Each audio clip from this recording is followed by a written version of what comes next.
شاه تشنا جگر ای زینت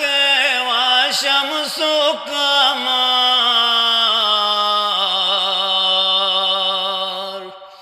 و رقص سگم سمران شعر خدای لخت جگر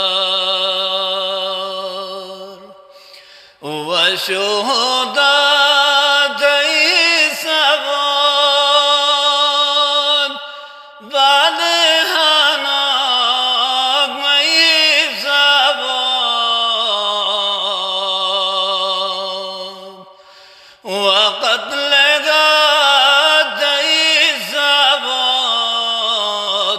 شمی سفر می سوان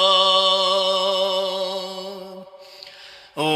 بزگاه قسم قصگر اکبر جوانی تهی زبان و ام کلثوم گشور وانگرو با می سوان و قلتا نور رگمه من باقی تهی سبان و یتیمی سے بابا دوجا نرنے والوں میں سبان و یتیمی سے بابا دوجا روجا یاگ میں سبان و سنائنی داجی قره آن رایوکی تهی سوان و یزیدی مجلس رگه خود بداکی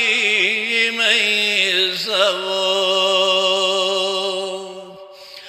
و سنائنی سمت والا تهی زبان